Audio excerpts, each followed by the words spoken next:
علیکم ورحمۃ اللہ۔ آج میں آپ کے سامنے ایک بہت خوبصورت واقعہ پیش کروں گی حضرت عمر فاروق کے دور خلافت کا، جس کا عنوان ہے تانبے کی گائے۔ امور المومنین حضرت عمر فاروق کے زمانہ خلافت میں رومی عیسائیوں اور مسلمانوں کے درمیان ملک شام میں بہت سی لڑائیاں ہوئی۔ ان میں سے ہر لڑائی میں رومیوں کو شکست ہوئی۔ اس سے رومی مسلمانوں کے ایسے سخت دشمن ہو گئے کہ وہ لڑائی میں پکڑے جانے والے مسلمان قیدیوں کو بڑی بے رحمی سے شہید کر ڈالتے تھے۔ انہوں نے تانبے کی ایک بڑی گائے بنا رکھی تھی، جس کے پیٹ میں زیتون کا تیل ڈال کر نیچے سے آگ جلاتے تھے۔ اگر مسلمان قیدی ان کا مذہب قبول کر لیتے تو اسے چھوڑ دیتے، اور اگر وہ اپنا دین چھوڑنے سے انکار کرتے تو ان کو کھولتے ہوئے تیل میں ڈال دیتے۔ ایک دفعہ شام کی ایک لڑائی میں 81 مسلمان رومیوں کے ہاتھ قید ہو گئے۔ ان قیدیوں میں رسول پاک صلی اللہ علیہ وسلم کے ایک پیارے ساتھی حضرت عبداللہ بن حذیفہ بھی تھے۔ وہ بڑے ڈیل ڈول کے باروب آدمی تھے۔ رومی ان کو پکڑ کر اپنے بادشاہ کے پاس لے گئے۔ بادشاہ نے ان سے کہا کہ تم بہادر آدمی معلوم ہوتے ہو، کیا ہی اچھا ہو اگر تم ہمارا مذہب قبول کر لو۔ حضرت عبداللہ نے جواب دیا، ہرگز نہیں، میں تمہارا مذہب کبھی بھی قبول نہیں کر سکتا۔ بادشاہ نے کہا، اچھی طرح سوچ سمجھ لو، اگر تم نے ہمارا مذہب قبول نہ کیا تو ہم تمہیں کھولتے ہوئے تیل میں ڈال دیں گے اور تم جل بھن کر کباب ہو جاؤ گے۔ حضرت عبداللہ پر بادشاہ کی بات کا ذرا بھی اثر نہ ہوا اور اس نے بے دھڑک جواب دیا، تم جو چاہو کرو، میں اپنا سچا دین اسلام ہرگز نہیں چھوڑ سکتا۔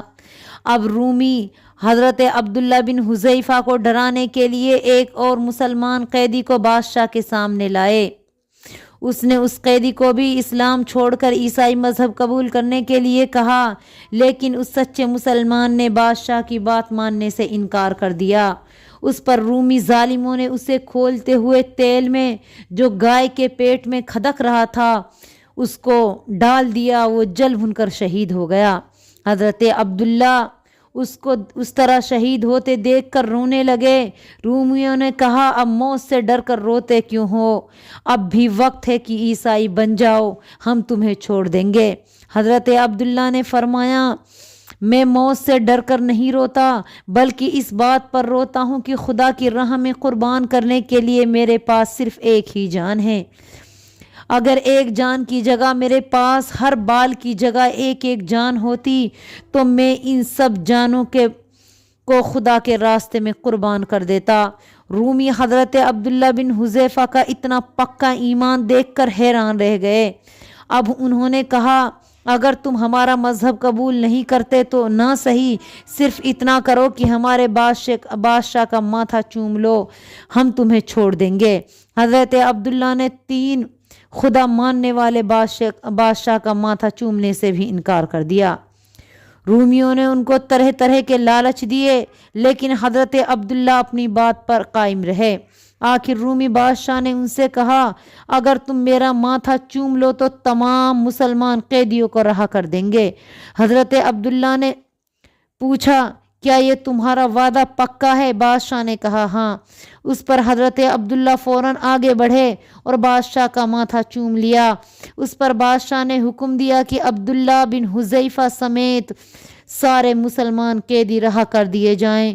رومیوں نے سب قیدیوں کو رہا کر دیا اور یوں 80 مسلمانوں کی قیمتی جانیں بچ گئی۔ کچھ عرصہ کے بعد حضرت عبداللہ بن حذیفہ شام سے مدینہ منورہ آئے اور انہوں نے یہ واقعہ حضرت عمر فاروق رضی اللہ تعالیٰ عنہ کو سنایا۔ حضرت امیر المومنین عمر فاروق سن کے اتنے خوش ہوئے کہ انہوں نے عبداللہ کو سینے سے لگا لیا اور ان کا ماتھا چوم لیا۔ پھر آپ نے دوسرے مسلمانوں کو بھی یہ واقعہ سنایا اور ان سے فرمایا کہ تم بھی عبداللہ بن حذیفہ کے لیے رومی بادشاہ کی طرح، جس طرح انہوں نے رومی بادشاہ کا ماتھا چوما تھا، تم بھی ان کا ماتھا چومو، کیونکہ وہ سخت مشکل اور تکلیف دینے والا کام تھا، لیکن انہوں نے یہ کام اپنے مسلمان بھائیوں کی جانیں بچانے کے لیے کیا۔